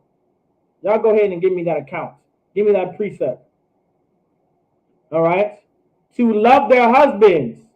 It says to love their husbands. Kiki Palmer doesn't love her husband. You understand? All right? Kiki Palmer doesn't love her husband. Miss Coco said none. There is an account. There is an account in the Bible where a mother taught her son what a woman is allowed, what you should allow a woman to do and what not to do, and what a real woman looks like. There is an account of a mother teaching her son, because a mother can teach her son something, especially if it has wisdom. Give sister Ra'aya a hand. Proverbs 31. Proverbs 31 verse 1. Y'all go ahead and someone copy and paste verse 1, Proverbs 31 verse 1 in the chat, and I'll read it to the class. One of y'all brothers or sisters do that for me. But give Sister Ra'aya a hand. That's the account where a mother is teaching her son, that taught her son these things. King Solomon is writing and teaching Proverbs 31, but this lesson that King Solomon is teaching came from his mother. All right? Came from his mother. And also, whoever pasted, all right, give me Proverbs 31 verse 1 and copy and paste Proverbs 31 verse 3 in the chat so everybody can see what I'm talking about. Also, Yagadar, if you in there, also Mataza Ah, all right, go ahead and put that in the live chat for me. All right, any of y'all brothers, put that out there. I need Proverbs 31 verse 1 in the chat and Proverbs 31 and 3 in the chat. All right, to love their husbands. If you were an aged woman, man, if you were like Cicely Tyson, if you were like an Angela Bassett, if you were just a wise woman in general, no matter what age you are, you are supposed to teach other young ladies and other ladies like you to love their husbands. That's what you are supposed to do. The water to Officer Yakadar is exactly what I needed. Kiki Palmer doesn't love her husband. She doesn't love Darius. She doesn't love Darius Jackson the way she's supposed to. All right? Because of the Christian church and because of Christianity, our sisters are taught to believe that if they don't have a ring on their finger, they are single. If they are not legally married, they are single. So as long as they are single, they are absolutely free to mingle. They are free to have all of the sex that they want and all the rides that they want and all the box that they want, and they can give whatever they can give in to whatever the box wants, because Christianity doesn't teach you any self-control. Christianity doesn't teach you to love your husband like the mother of King Solomon loved her husband, like the mother of King Solomon, all right, the mother that taught King Solomon how a woman is supposed to be, a loving wife, a woman is supposed to be, and what a woman is supposed to be. All right. This is what an aged woman was supposed to. Give Officer Yagadar another hand. It says Proverbs 31 and 1. The words of King Lemuel. King Lemuel is referring to King Solomon. All right, like a nickname for King Solomon. The prophecy, meaning the lesson. All right, prophecy meaning something that was taught. All right, that was taught. Prophecy, the word prophecy doesn't always mean something that's going to happen. Prophecy can also refer to just something being taught. All right, prophesying can also mean something just being taught. It doesn't always refer to something that's going to happen, all right? That his mother taught him. Proverbs 31 and 1 is something that his mother taught him. His mother taught him Proverbs 31. And let's find out what his mother taught him. In verse 3, it says, give not thy strength unto women. Meaning, don't allow a woman to have power over you. His mother taught him that. And y'all thought men were the villains. Y'all thought men were the problem. You understand? Y'all thought men were the villains. Men were the problem. toxic masculinity. We're a bunch of narcissists, and you're so misogynistic. You're a narcissist. You're toxic. You have something called toxic masculinity. Well, here's toxic masculinity in the Bible being taught by a mother. Here is misogyny and narcissism and toxic masculinity being taught by a woman, someone that has a vagina like you, someone that bled 7 days out of the month like you. It's coming from a sister like you. Give not thy strength unto women. These are not my words, sister. You understand? Keke Palmer, Darius Jackson, you gave your strength unto Keke Palmer. And that's why she's on stage. You understand? No thanks to the women's suffrage movement. And we're going to get into that liberation. All right, we're going to get that article too.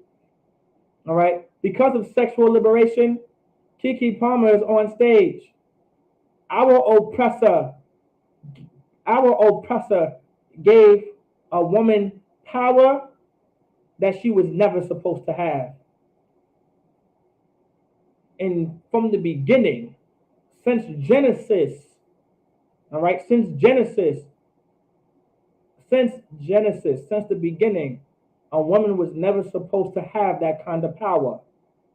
That's why the Lord put a man over a woman, because there's a power that a woman is not supposed to have control of on her own. There's a power that a woman has that she cannot control on her own.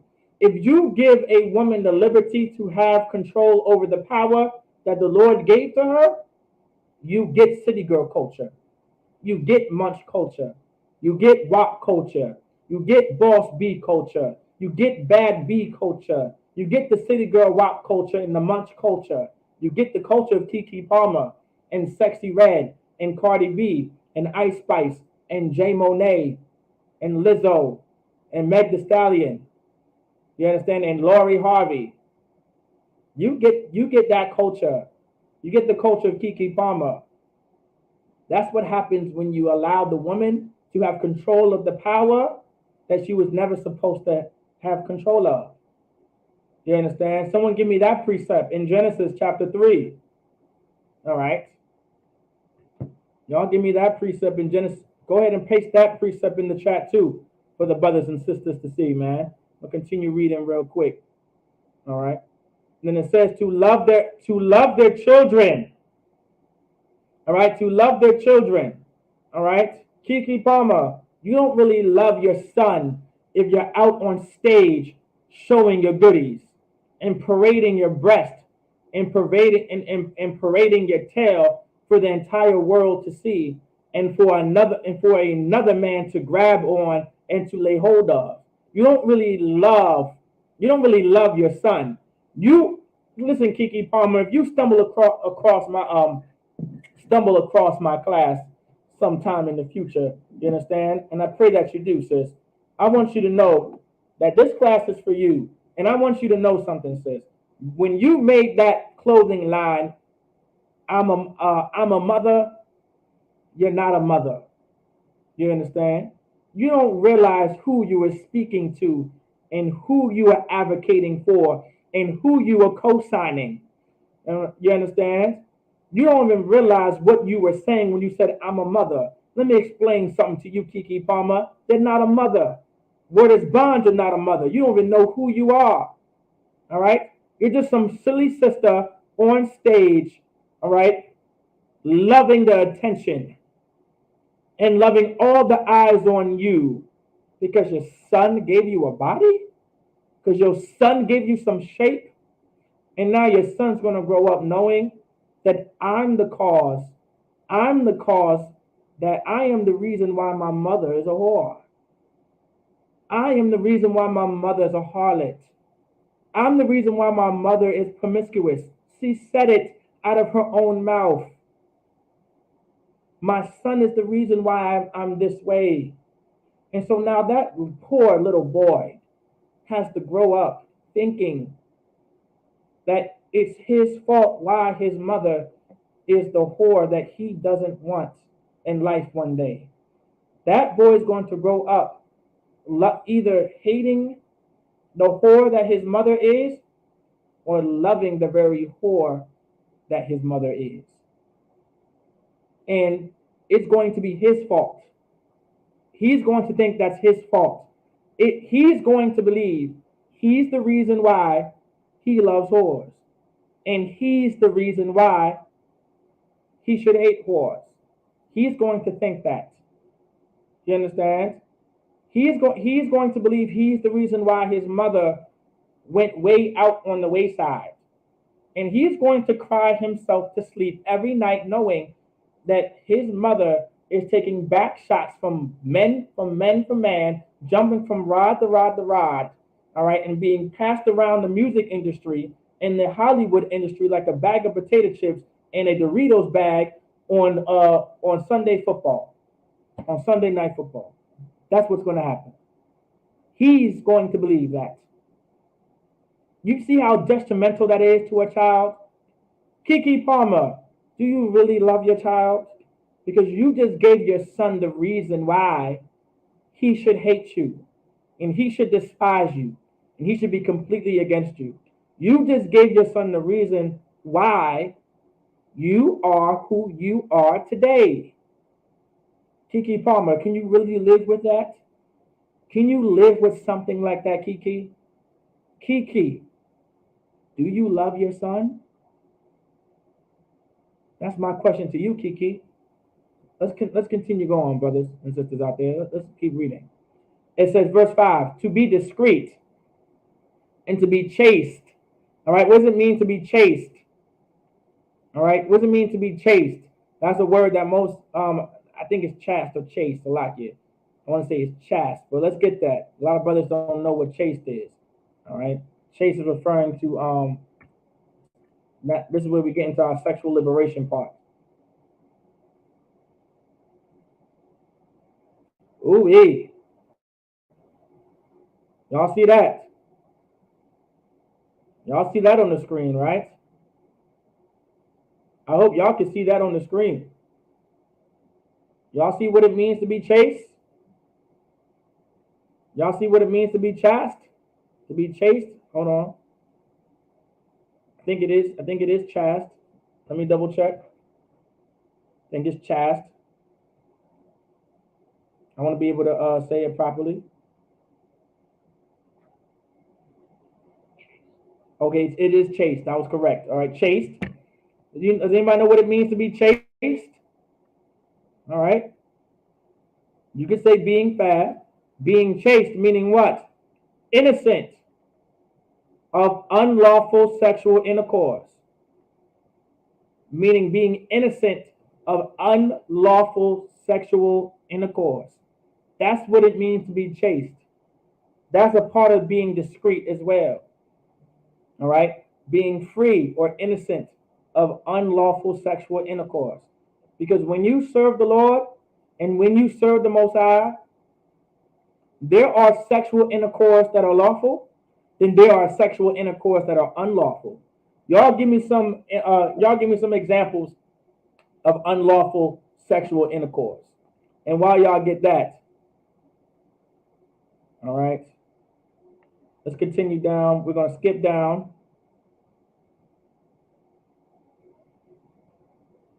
Is this what I want? Nah, I don't need that. I need the civil rights part. So, civil rights and women's rights during the Civil War. All right. During the 1850s, the women's rights movement gathered steam but lost momentum when the Civil War began. Almost immediately after the war ended, the 14th Amendment and the 15th Amendment to the Constitution raised familiar questions of suffrage and citizenship.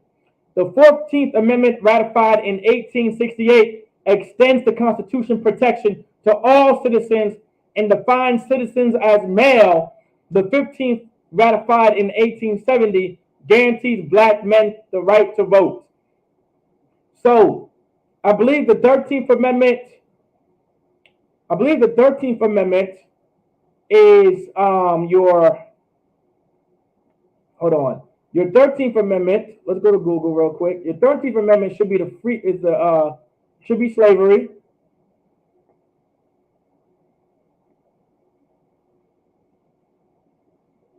Right? So your 13th Amendment, right? Neither slavery nor involuntary servitude except as a punishment for crime whereof the party shall have been duly convicted shall exist within the United States. That's why we say slavery is just constitutionalized. It was never abolished. All right. Now the 14th Amendment. Let's get the 14th Amendment. The fourth, passed by the Senate of June 8, 1866, and ratified 2 years later on July 9th, 1868, guaranteed citizenship to all persons born or naturalized in the United States, including formerly enslaved people, and provided all citizens with equal protection under the laws, extending provision. So under the 14th Amendment, this is where you get this is where your civil rights come from. All right. So under the 14th Amendment, all right, this is where your civil rights come from. We don't really need to go over the right to vote. We can worry about that later, but let's go back. All right, because I'm going to make my point here. The 14th Amendment, ratified in 1868, extends the Constitution's protection to all citizens and defines citizens as male. The 15th ratified guarantees black men the right to vote. Some women suffrage advocates believe that this was their chance to push lawmakers for truly universal suffrage. As a result, they refused to support the 15th Amendment and even allied with racist Southerners who argued that white women's votes could be used to neutralize those cast by African Americans. All right, so-called African Americans. Let's see, go back. Others argued that it was unfair to endanger black enfranchisement by tying it to to markedly less popular campaign for female suffrage. The pro-15th Amendment faction formed a group called the American Women's Suffrage Association and fought for the franchise state-by-state basis. So allow me to make my point here. White women, the women of our oppressor, have always used the oppression of black men and women in order to succeed for their goals. They have always used, right? They have always used us as a foundation, and they used us as a trampoline to be able to jump from where they need to be and to be on top of where they need to be. And our white women used the suffrage and the suffering of black people to get their rights, to be sexually liberated, and to be free from their man. All right? That's the point that I want to make throughout this entire class as well. All right? And y'all give y'all a hand. Interracial. That's true. So let's go some man, woman. All right. All right. Human, animal. That's true. Threesomes. Interracial. All right. Women with another than her husband. All right. Man with another man's wife. All right. All right. These are examples of unlawful sexual intercourse. Now, y'all give me examples of lawful sexual intercourse. Y'all give me some examples of lawful sexual intercourse. All right. Y'all forgot prostitution, all right, and harlotry and whoredom. Some of y'all brothers think that's lawful, huh? All right. That shit is unlawful. Salaki, that is unlawful. Whoredom and prostitution. That should have been the first thing y'all said. All right, those are unlawful sexual intercourse. Give Officer Yagadar a hand. He said marriage is honorable and all, and the bed undefiled, but whoremongers and adulterers God will judge. That's a good precept. Man and woman. Go ahead, give me more. Give me more lawful sexual intercourse. Husband and wife. Give me more. Give me more.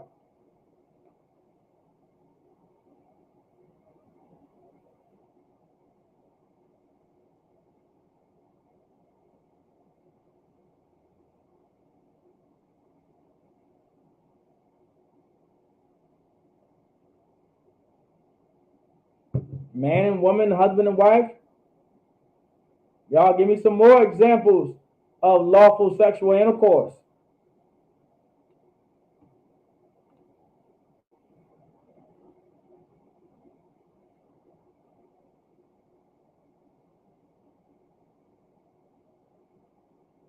I wanted to read this one part right here towards the sexual liberation movement right here that comes from the suffrage movement, all right?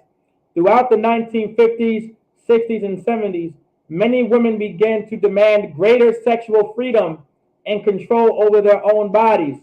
Along the new youth and liberation cultures, full employment and more disposable income, the availability of the pill for married women in 1961 and extended to all women in 1967, and the 1967 Abortion Act detonated the sexual revolution of the 1960s. It became easier for women to explore their sexuality without the fear of pregnancy. All right.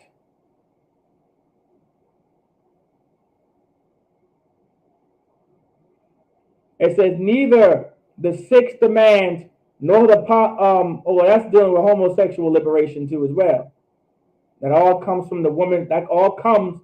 The reason why homosexuals and lesbians are running rampant the way they are, because women fought for sexual liberty and sexual liberation. Staying with the good man you have sex with. All right. Some of y'all wipe the Christianity away. Y'all need to wipe that Christianity away. All right. Give me some more. All right. Man and woman, husband and wife. Now wipe the Christianity away and give me another example, right, of lawful sexual intercourse.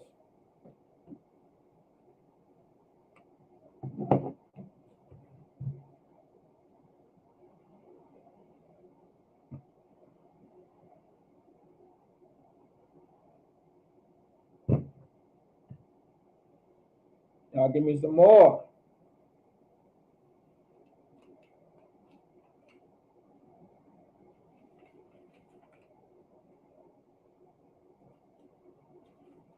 Y'all give me some more. Give me some more. Because here's the thing. Let me touch a little bit on it, man. Let me touch a little bit on it because I was supposed to go a little bit over Immaculate Conception. All right. This class is running a little bit over. But y'all let me know, what does it mean? What is Immaculate Conception?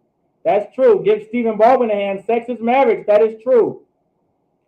I'm going to give it to y'all for time's sake because I know Christianity is blocking your minds. All right. All right. I was hoping the brothers would answer. I know why y'all sisters don't want to answer this question. Don't worry about it. I understand. All right. A man having more than one wife, all right, or is lawful sexual intercourse. You understand? A man having more than one wife. A man cannot have sex with 3 women at the same time. That is unlawful. But if a man has 3 wives and he's having sex with them separately, you understand? That is law. Those are lawful intercourse. It is a man's God-given right, all right, to have more than one man. Now, for some of y'all sisters out there, I know you can't understand why a man needs more than one woman, or why would a man want more than one woman. And it's good. And it's good that you don't understand that. It's very good that you can't understand why a man can't have, why you can't understand why a man wants more than one woman. That's good. That's because you're not a whore.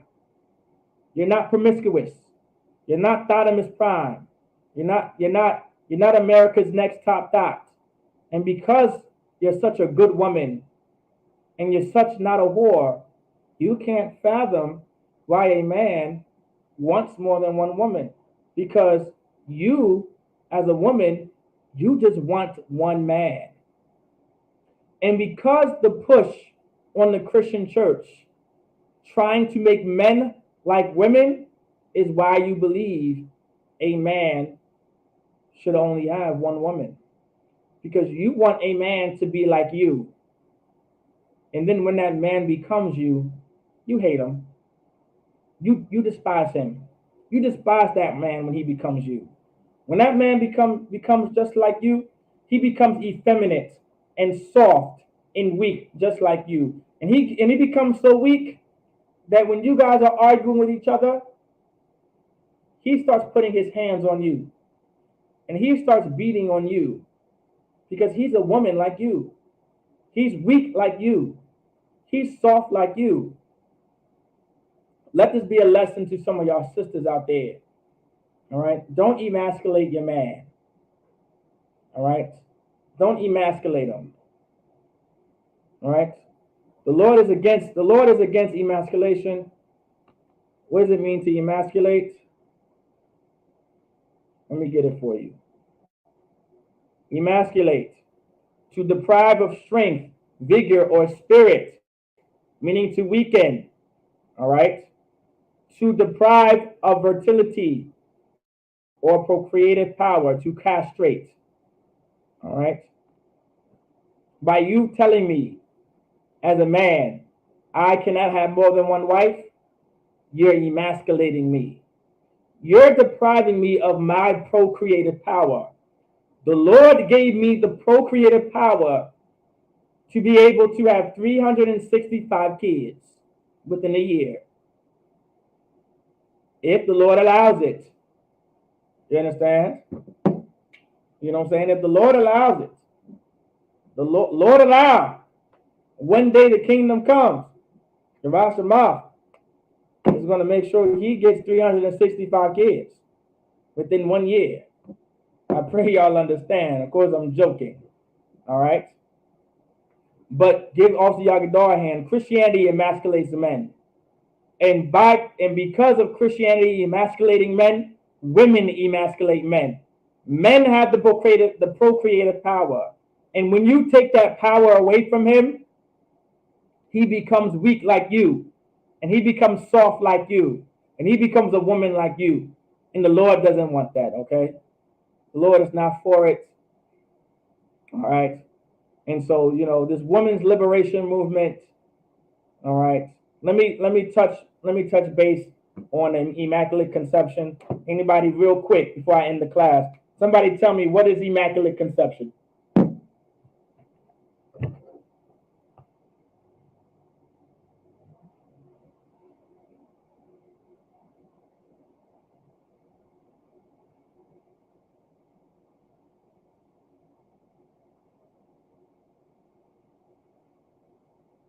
Somebody tell me, what is immaculate conception?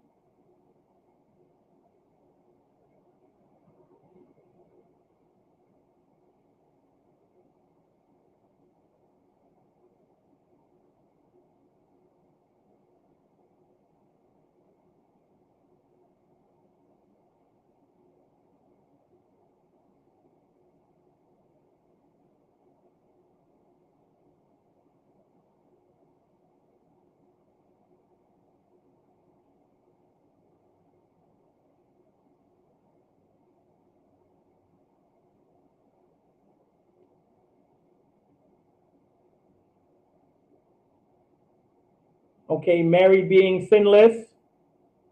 Give me more. And give Stephen Baldwin a hand, depriving men of his godly rights. That's emasculation. Indeed it is. So Mary being sinless. And how is Mary sinless?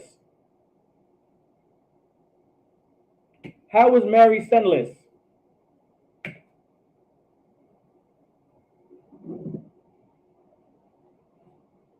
All right. And how is Mary sinless?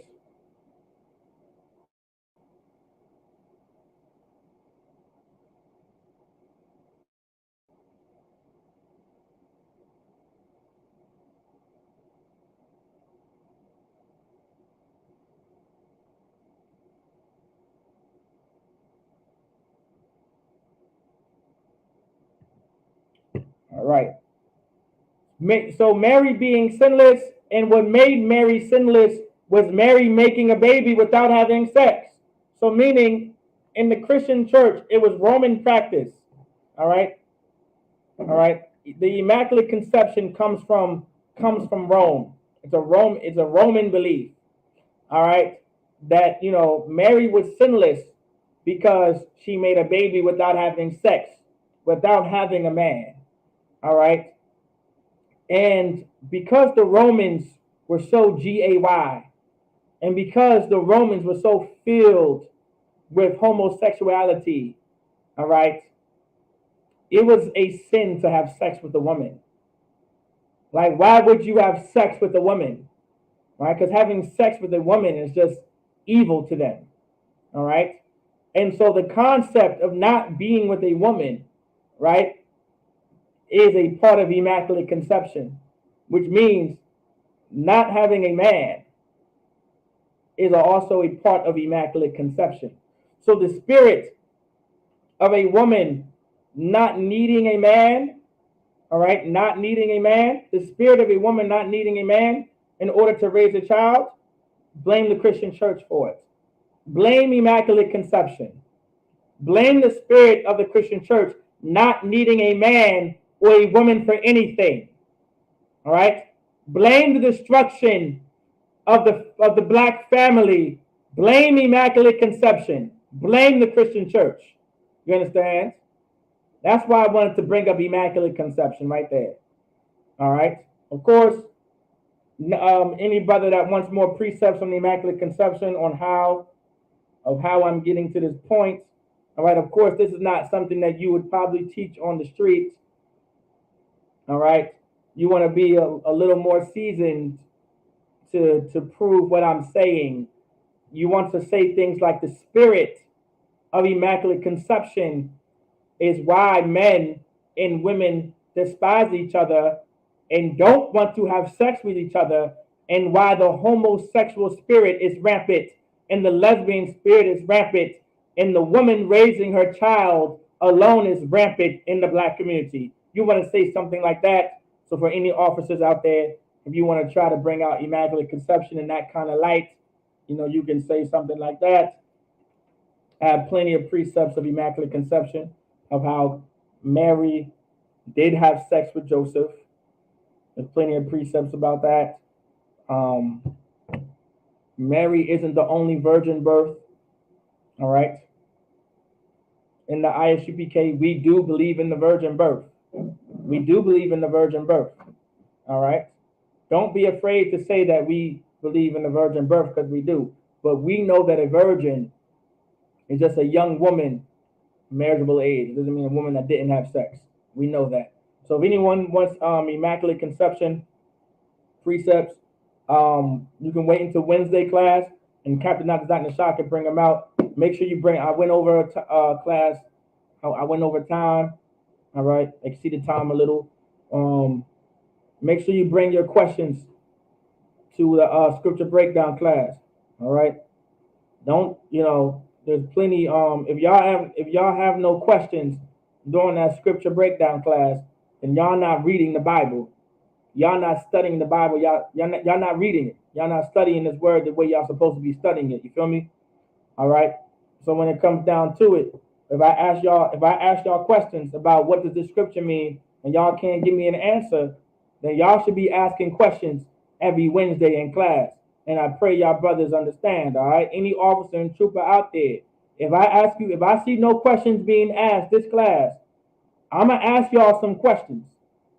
I'm gonna ask you some questions about the Bible, and I'm gonna make you break down them scriptures. You understand? Since no one wants to ask any questions in class, y'all want to ask questions.